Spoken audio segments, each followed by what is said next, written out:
Today, on episode 40 of the Stoic Strength Trainer podcast, you must decide who you will be and how you will behave. There's a saying, when you know who you are, you know what to do. I think there's a lot of wisdom in that. The thing is, you can flip that saying and it's just as wise. When you know what you do, you know who you are. Either way, there are choices to be made. Here are some of those choices you must make in the gym. Alright, welcome to the show. I'm Corey. Years ago, I wrote a blog post that I titled, Everything I Know About Life I Learned in the Gym.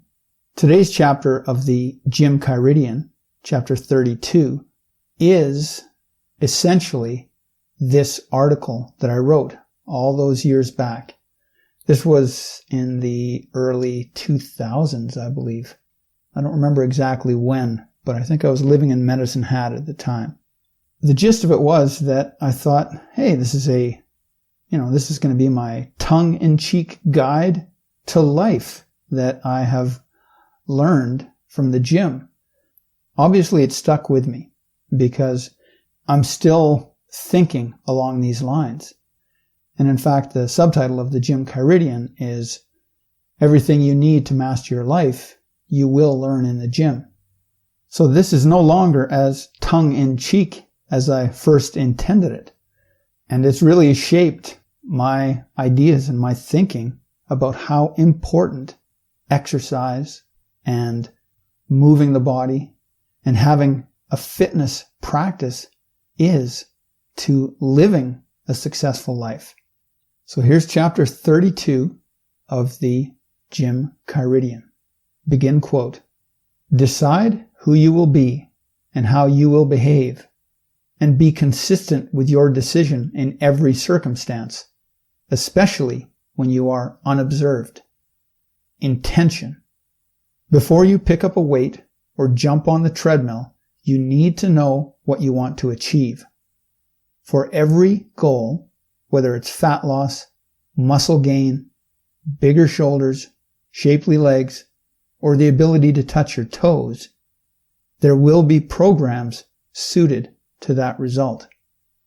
Reality. It's important to get an understanding of your starting point. This may mean a physical checkup from your doctor, or just a good look in the mirror. When you know where you are, you know in which direction to move to get to where you want to be. Integrity. Plan your workouts, schedule your time, then follow through. If it's a scheduled workout and you skip it, you've just made it easier to skip the next one. Honesty. When you record your results in your workout log, don't fudge the numbers. Doing so will only rob you of useful feedback. You need an accurate understanding of reality to make more excellent choices. Action. The best workout and the ideal diet will only help you if you act on them. Being a gym member is not the same as being in the gym training. Progress is due to process. Fluidity. You need to be able to change workouts on the fly. Maybe your preferred mode of training is not an option today. There is more than one way to do a horizontal pull. Strength. You can't fake your level of strength.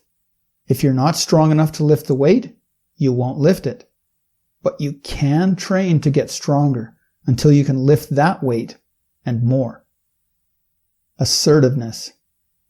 If someone is using the equipment you need, it is up to you to ask if you can work in with them. It's not up to someone else to guess your intentions. Courtesy. There are other people in the gym. Be neighborly. Take the plates off the bar and wipe down the bench when you're done. Equality. Size and strength does not give priority. The novice squatting with 90 pounds has just as much right to the squat rack as the master squatting with 575 pounds. Did they each pay their membership dues? Then each has equal access to the equipment. Emotions. How you feel emotionally is irrelevant when you are in the gym. Put it aside, push through it, whatever. There's a workout to be done. Work. It's called a workout for a reason. It involves work, effort. If you're not sweating, you're doing it wrong. Even stretching is hard when you do it right. Persistence. Progress comes from long-term commitment. It is the day in, day out training, even in the face of inevitable plateaus, that yields the desired results. Balance. You can't expect to enjoy every exercise or enjoy training every muscle group. If you only do the exercises or train the muscle groups you enjoy, you will surely stall out in your progress or, worse yet, develop an injury. Many a bench press hero has learned the wisdom of keeping the shoulder girdle healthy with equally impressive back work. Responsibility. No matter the guidance received, it is up to you to create your own results. No one can do your pull-ups for you. Recuperation. You must rest and recover between workouts. All work and no play is a recipe for injury and burnout. Feedback. Keep records of your workouts, your diet, and other important measurements. When you have a record of your progress, or lack of progress, it's easier to make necessary changes. Relying on memory is a mistake. Focus. When you're in the gym, train. Don't chat with friends. Don't read magazines. Don't talk on your cell phone. Your results will reflect the level of your focus in the gym. Progress. Every time you are in the gym, strive toward a higher degree of excellence in some capacity. Add 5 more pounds to the bar. Perform 1 more repetition. Increase the incline on the treadmill by a half degree. Tighten up your technique. It all adds up over time. Vanity. You are in the gym to develop your strength, not demonstrate it. Where the ego leads, foolishness and injury usually follows. End quote. So there isn't much commentary necessary from me on this chapter. Each of those little bullet points, like one concept, one word, followed by a little bit of an explanation, is pretty straightforward. But there were a few things that I wanted to mention. One of them has to do with emotions. What it said in the chapter was how you feel emotionally is irrelevant when you're in the gym.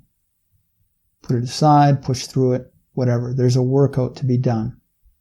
That may seem a little callous. Speaking from experience, I have often said this to clients, to friends. Exercise, for me personally, has been like therapy. It has gotten me through some dark times. Sometimes when nothing else was going well in my own life, I still had exercise and I still had my training and the practice of going to the gym, of eating healthy because I was going to the gym and I had goals as far as my physique and my fitness and my endurance and maybe lowering my heart rate, whatever the goals happened to be. And like I say, sometimes that was the only thing that was kind of like, yay, that's a win today. I got to the gym. I did my workout. Because I'm not going to say literally nothing else, but very little else in my life at some points was providing me with any kind of joy or progress or like that light at the end of the tunnel type of feeling or experience. So saying that it doesn't matter how you feel, there's a workout to be done, that's literally what I mean. Because I know personally the value of having an exercise practice and how that kept me going. Not that I necessarily would have not kept going, but it made everything else easier. I could put that in the win column for that day. Yes, I did it. I could feel good about it.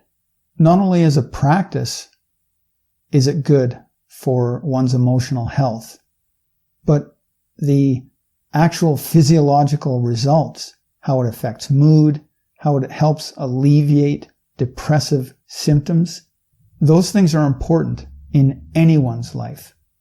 Not only that, but if you are struggling with your health, that can make small problems seem a lot bigger.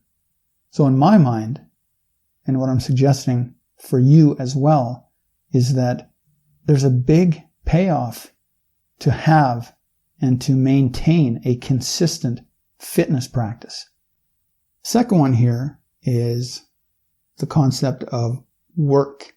So in the chapter, it said it's called a workout for a reason. It involves work, effort. If you're not sweating, you're doing it wrong. And even stretching is hard when you do it right.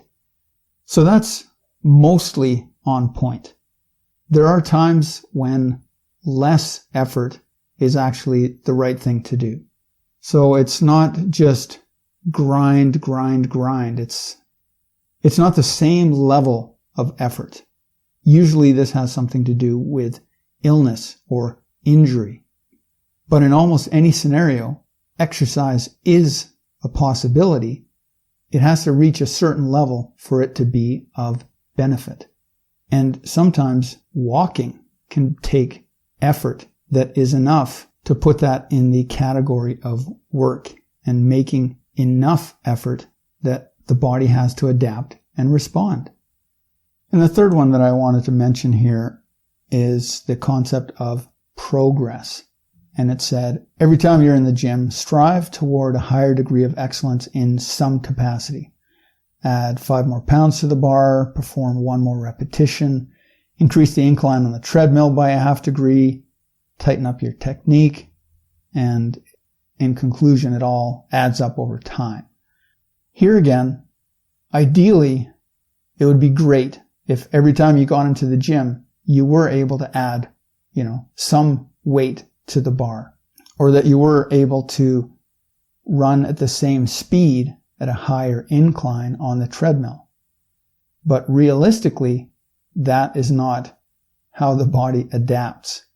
It's not one straight shot of just progress. There will be a plateau sooner or later. But what you're striving for is progress. And if you can't do it with adding more weight or increasing the incline, you can do it in small ways. Maybe sharpening up the technique that you're using. However the progress is envisioned or what you're striving for, there's generally something that you could do just a little bit better. And it doesn't have to be 5% or 2% better. It could just be as little as 0.5% or 0.1% better. The thing about progress, or even the perception of progress, is that it's perhaps the most motivating experience that you can have. Even if it's a false interpretation, if you feel that you are making progress, that's exciting. That can keep you going for days and weeks. So sometimes, if you've regressed in one area but made progress in another, that can still keep you going. Maybe for whatever reason, through an injury or just the body doing what it does, adapting in its own way. Maybe another exercise has taken a couple of steps back. But on that day, you made one more repetition than you did the last workout in a different area. And that alone, if that's what you focus on, that can still feel like this was a good day. So those are just some thoughts that I wanted to add to the end.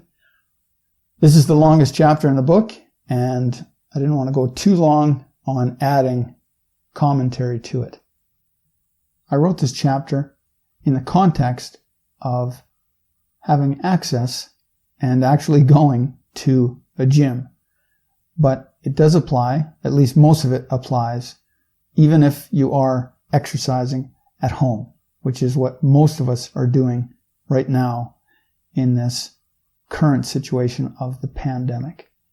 As long as the exercise and the physical activity is happening on some level, and as long as you are focused and striving and aspiring to be a more excellent human being today than you were yesterday, it's all good.